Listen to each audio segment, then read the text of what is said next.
Bonjour Fanny, Bonjour, comment vas-tu? très bien, merci.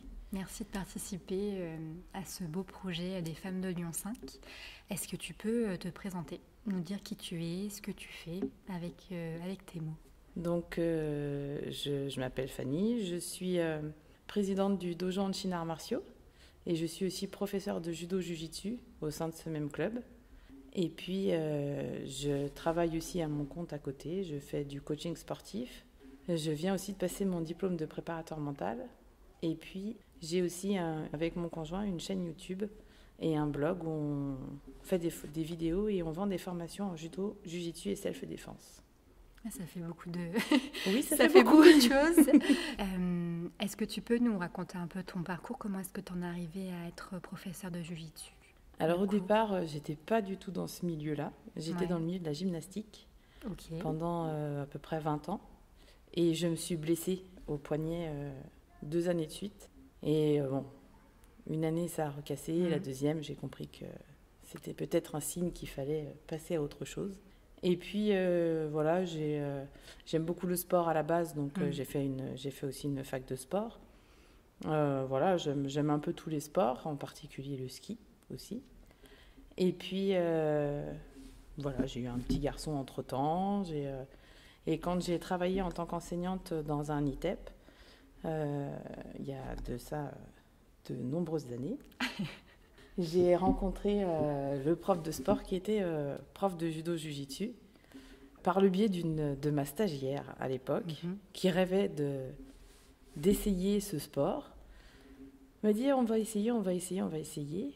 Et je suis finalement venue un peu sur la défensive au départ parce que sport de contact, c'est pas toujours facile d'avoir le contact avec des gens qu'on connaît pas forcément, des gens que... Et en fait, j'ai adoré. Elle n'a pas continué. Mais toi, oui. Moi, oui. Donc ça fait maintenant quasiment 10 ans, je crois, que j'en fais. Et en fait, j'ai vraiment accroché du départ.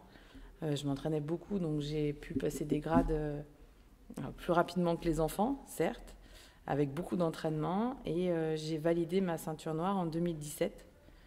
Donc voilà, ça a été un très très grand pas pour moi, parce que pour moi, la ceinture noire de judo, c'était quelque chose d'inaccessible, de totalement inaccessible.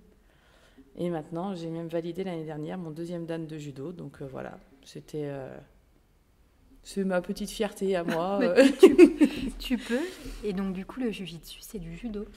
Voilà, c'est en fait le jujitsu, le judo est issu du jujitsu. Et il y a un mélange de karaté avec des atémis, ça s'appelle, c'est du pied-point. Où il faut simplement toucher, il faut pas... Le but, c'est pas de la boxe, c'est pas de venir... de frapper. Voilà, c'est pas de venir allumer complètement l'autre, c'est juste de toucher. Quand on passe dans la partie 2, c'est du judo, il faut faire tomber, voilà, comme en judo. Et pour terminer un combat en jujitsu combat, il faut terminer au sol, soit par une soumission, donc un étranglement, une clé, ou alors simplement immobilisé pendant 15 secondes. Ok. Voilà. Tu disais tout à l'heure que tu étais enseignante. Oui. J'ai été pendant 10 ans suppléante. D'accord. Parce que je travaille très bien sur le terrain, mais je ne suis pas du tout bête à concours. Ouais. Et donc je l'ai passé plusieurs fois, mais sans jamais vraiment le... Puis après, c'est comme tout, hein, quand on passe un diplôme en même temps qu'on travaille, qu'on a des enfants en bas âge, voilà, c'est toujours un peu compliqué. Donc j'ai travaillé voilà, en tant que suppléante donc dans l'enseignement, donc pour le coup dans l'enseignement catholique, puisque l'enseignement public ne permettait pas à ce moment-là d'avoir des suppléances. D'accord, sans avoir le... Voilà, sans avoir le diplôme. Le diplôme, oui. Et donc j'ai travaillé quasiment toute ma carrière dans le milieu du handicap. Donc au départ avec des enfants handicapés moteurs et malades. Ensuite c'était avec des enfants qui avaient un trouble mental. Et ensuite j'ai fait 7 ans en ITEP avec des adolescents qui avaient de sévères troubles du comportement. Voilà, donc c'était un milieu dans le handicap aussi, mais totalement différent. En tant que femme, c'est pas toujours très facile. C'est très violent. Oui, j'allais juste te demander justement pourquoi est-ce que c'est pas évident en tant que femme de travailler. Il faut s'imposer. Ouais. Il faut imposer le fait qu'on soit une femme, qu'on ait le droit d'avoir de l'autorité. Et qu'on a... Voilà, on a... Et puis moi, j'avais quasiment que des garçons. Hein. Pendant certaines années, j'avais même très très peu de filles. Et c'était tous des grands gaillards qui faisaient une tête de plus que moi. Ou qui faisaient, donc voilà, il fallait savoir s'imposer et dire que non, c'était moi qui avait l'autorité. Voilà, c'est moi qui ai l'autorité, c'est moi qui dirige la classe. Et savoir s'adapter avec n'importe quel public. Voilà, que ce soit eux, que ce soit mes plus petits que j'avais... qui étaient vraiment handicapés. Il y en avait qui étaient handicapés très lourdement. Voilà, il faut toujours savoir s'adapter. Mais c'était un métier assez usant. Oui, je veux bien imaginer. Et donc, du coup, tu étais enseignante quand tu as découvert le jiu-jitsu. Ouais. Et donc, du coup, tu t'es formée de façon en parallèle comme un loisir avant de décider d'arrêter l'enseignement et de te diriger complètement vers le sport. Au départ, c'était vraiment un loisir à côté. J'ai fait un tout petit peu de compétition. Mais comme je l'ai attaqué tard, voilà. Après, il y a un âge pour tout. Hein. Voilà. C'était vraiment un loisir. Je commençais déjà à donner des cours, puisque c'est devenu mon conjoint. Donc, voilà. Après, on se secondait sur les cours pour soulager et l'un et l'autre des cours. Et j'ai passé ensuite mon diplôme de professeur de judo-jujitsu. Et qu'est-ce que ça t'apporte, cette activité, ce travail ? Alors, ce que j'aime bien, c'est que je fais surtout avec les petits, moi. Donc, ça me permet de garder un pied dans l'enseignement. Voilà, j'ai toujours mon âme de maîtresse qui est un peu par là et qui réfléchit toujours en maîtresse. Et à la fois, j'aime beaucoup la philosophie du judo. Ouais. Quand j'ai commencé, j'aimais beaucoup la gymnastique, mais... j'avais beaucoup de difficultés du fait de mes peurs. Alors j'avais peur sur une poutre, j'avais peur au saut de cheval, j'avais beaucoup de choses qui me... T'avais peur de quoi ? Je prenais il suffisait qu'à la poutre, je m'étais fait une cheville une fois. Bon, voilà. Après, je faisais des blocages sur des agrès qui étaient... il suffisait que je me fasse peur une fois. Et au judo, quand j'ai commencé, je me suis découvert un peu une facilité. Et je pense que la gym m'avait aidée. Et en fait, tout se déroulait, j'arrivais à apprendre assez facilement, c'était fluide. C'était quelque chose... alors évidemment, il a fallu apprendre à chuter, au départ, c'est pas toujours évident.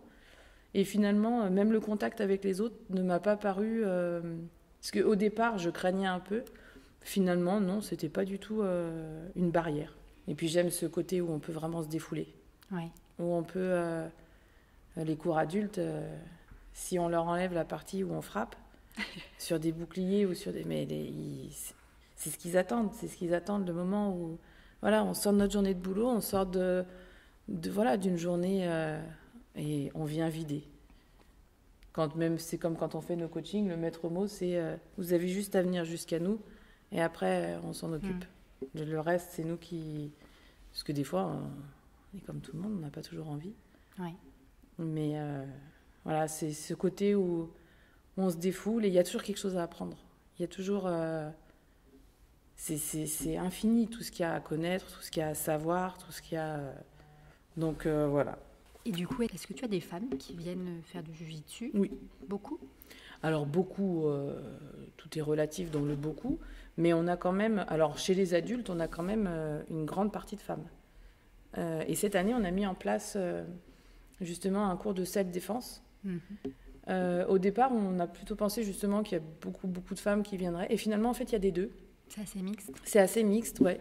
Et c'est vrai que j'aime beaucoup cet esprit dans le judo où on vient pour aider l'autre. Ouais. Et souvent, quand on vient, on voit par exemple, l'exemple d'hier, c'est, on était 2 ou 3 un peu fatigués, un peu, la motivation n'était pas tout à fait là au départ de l'entraînement. Et en fait, chacun se motive, chacun envoie son énergie. Voilà. Et du coup, en fait, ça dynamise le groupe.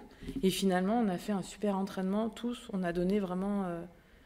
Je vois très peu de cours, même chez les enfants, où les gens ne viennent pas donner le meilleur d'eux-mêmes. Ouais. Et une fois qu'ils sont là, ils envoient tout ce qu'ils ont. Même si, ils s'adaptent.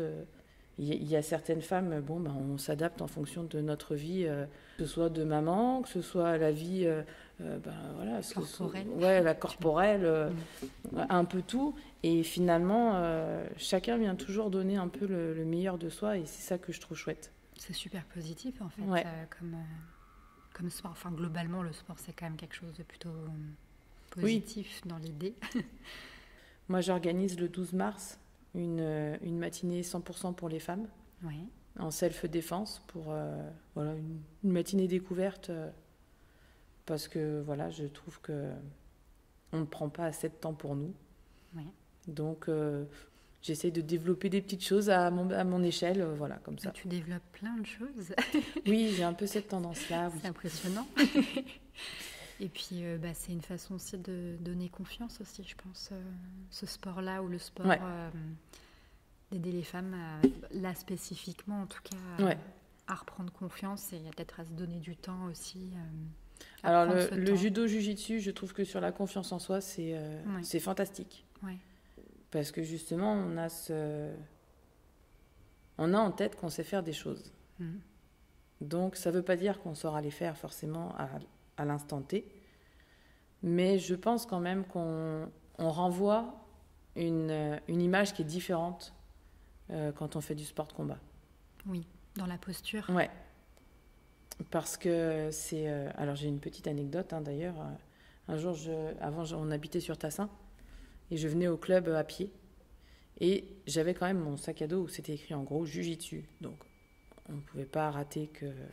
Tu faisais du Jujitsu. Voilà, tout le monde ne se promène pas avec un sac marqué Jujitsu. Et une camionnette s'est arrêtée à ma hauteur. Et il y avait trois gars dedans qui ont commencé un peu à... Et comme je venais de me former un peu à la self-défense, c'est là que je me suis rendu compte que, j'avais confiance en moi parce que je suis restée droite.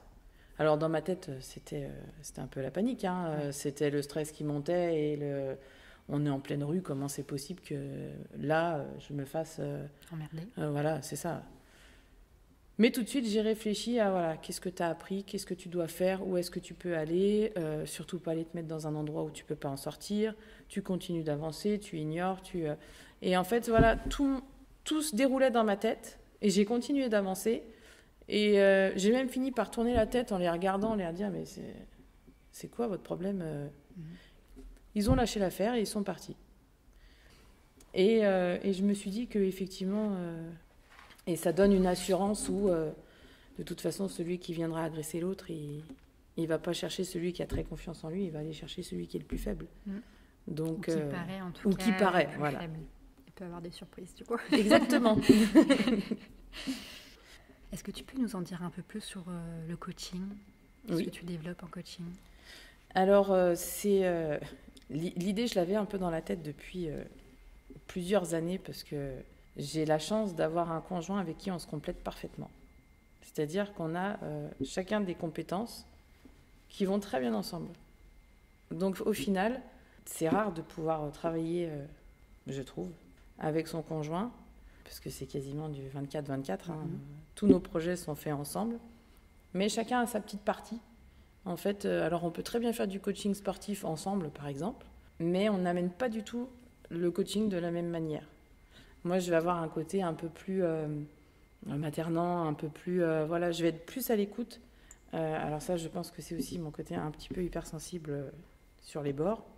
Je vais être beaucoup plus à l'écoute de ce que je ressens de la personne, à ce moment-là, de ce que j'en connais, et c'est ce qui m'a poussée justement à passer ce diplôme de préparateur mental, parce que c'est quelque chose qui me touche beaucoup et j'aime beaucoup travailler comme ça, d'essayer de trouver en l'autre comment moi je peux faire pour aller chercher en lui, ou en elle d'ailleurs, ce qui va faire qu'il va aller de plus en plus haut sans forcément passer par un sport de fou.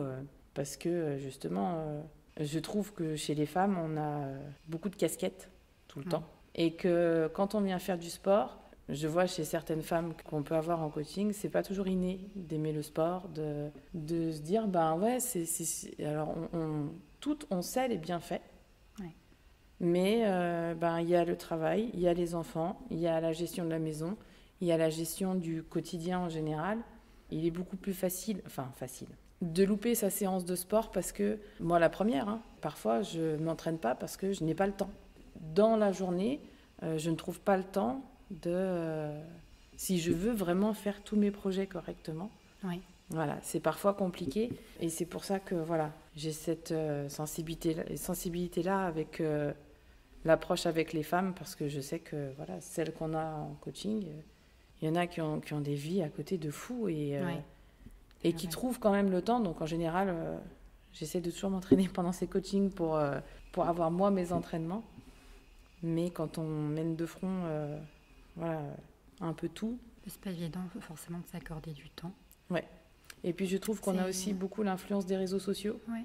où il faut absolument, pour une femme, être bien dans sa peau, être une bonne maman, être physiquement très bien, faire du sport et manger sainement, et etc. etc. Et c'est vrai que parfois, oui, j'entends le fait que ça puisse être... parce qu'il y a des fois où, même à moi, ça peut... voilà, il y a des moments où il faut faire une pause.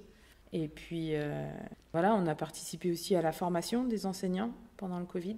Oui, c'est ce que j'allais te demander. Pendant le Covid, vous avez été sollicité, c'est ce que tu disais. On a été sollicité pour faire des formations en self-défense, en jiu-jitsu combat. Ou alors, il y avait aussi d'autres de la Ligue qui faisaient du Newaza. Donc, c'est du judo au sol. Enfin, c'est comme du jiu-jitsu brésilien, qui est plus connu sous ce terme-là. Donc, voilà, il y avait... on a essayé de bouger un peu les choses. Nous, ici, on faisait sur notre parking avec nos petits, mais voilà, on voulait garder un lien, on voulait voilà, surtout pas qu'ils restent, parce que c'était, mine de rien, assez difficile pour eux. Mm-hmm. Parfois, ils ne bougeaient pas beaucoup de chez eux. Donc voilà, on a essayé de proposer pas mal de choses, donc, que ce soit des vidéos en ligne, on leur a fait des cours en ligne. Après, on a fait dehors quand on pouvait, mais on a travaillé voilà, toute l'année pour essayer déjà de ne pas couler aussi. Oui, aussi. Parce qu'il fallait tenir. Et puis, on a été beaucoup sollicité, puisque je suis responsable jiu-jitsu du comité du Rhône de judo. Mm-hmm. Et je fais partie aussi de la Ligue Auvergne-Rhône-Alpes de judo, dans la communication, surtout sur le jiu-jitsu. Quand on part en déplacement, par exemple, sur les déplacements internationaux, je fais les photos de l'équipe de France de jiu-jitsu, parce que pour eux, en fait, ils viennent en général tout seuls, enfin avec le staff, mais il n'y a jamais personne qui prend de photos. Depuis qu'on était partis, moi j'avais un athlète qui était, puisqu'on a des athlètes de haut niveau au club, qui était sélectionné, et quand j'ai fait des photos pour lui, je me suis dit, mais c'est dommage qu'il ait c'est dommage qu'il y ait tout le... Et du coup, en fait, sur chaque déplacement, j'ai fait, donc c'est vrai que maintenant les athlètes que j'ai suivis pendant plusieurs années me voient un peu, voilà, voilà, non, c'est la photographe, mais bon, tout est relatif. Je trouve que c'est important de mettre en valeur, parce que dans ces équipes, il y a quand même des filles qui sont championnes du monde, des filles qui sont championnes d'Europe, qui ont des titres, mais par-dessus la tête, et personne n'en parle jamais. Parce que le jiu-jitsu, en France, on n'en parle pas. Oui. Et... c'est pas uniquement parce que ce sont des filles. Non, le jiu-jitsu, on n'en parle pas du tout. Même chez nous, on essaye de faire la pub, parce qu'on a quand même des athlètes qui sont... et les gens découvrent que, oui, pendant 2 ou 3 ans de suite, ils ont été champions du monde par équipe, champions d'Europe dans la même année par équipe, et que quand ils partent, ils reviennent tous avec des médailles, et que c'est rare qu'il y en ait qui ne reviennent pas avec des médailles, et ça, personne ne le sait, en fait. Donc, c'est dommage. Donc, voilà, j'essaye à ma petite échelle de faire tout ça, mais ça prend du temps, et c'est vrai que depuis, par exemple, janvier, on n'avait pas un jour de libre. Voilà, donc, on fait du 7 sur 7 jusqu'aux vacances. Donc, quand on arrive à 2-3 jours de vacances, on est content. Ouais. Et dis-moi, Fanny, pourquoi est-ce que tu avais envie de participer à ce projet des Femmes de Lyon 5 ? Parce que j'ai pas bien l'habitude de me mettre en valeur, de me mettre en avant, et je me suis dit que il fallait qu'on parle un peu parce qu'il y a moi qui fais des choses ici, mais on est plein à en faire, et que c'était bien d'en parler. Et puis ça me fait sortir un peu de ma zone de confort, donc c'est pas inintéressant non plus. Donc voilà, c'était un peu un petit challenge. Et s'il y avait un mot que tu devais choisir pour résumer ou désigner ton parcours, ou comment tu te sens par rapport à lui, ce serait quoi ? Alors, le premier qui m'est venu là, c'est combattante, parce que je me suis toujours battue pour arriver là où j'avais envie d'aller. Mm-hmm. Même si j'ai des moments où je doute un peu de tout ça, Voilà, j'avais pas un parcours au départ scolaire très facile. Enfin, je savais où je voulais aller, je savais pas comment y arriver. Donc, j'étais un peu parfois débordée par la scolarité et les événements, mais j'ai jamais lâché le truc. Donc, j'ai passé des diplômes enceinte jusqu'aux oreilles. Et je continue de me former tout le temps. Je me suis formée toute ma vie, toujours avec un objectif de là où je veux arriver. Ouais. Voilà, j'ai voulu être instite, je l'ai été. Et puis, voilà, maintenant, je sais un peu où je veux partir et je suis en train de tout mettre en place pour y arriver. Oui. Voilà. Le combat. Voilà. Merci beaucoup, Fanny. C'était un bon moment. Merci à toi. Et puis, à bientôt. À bientôt.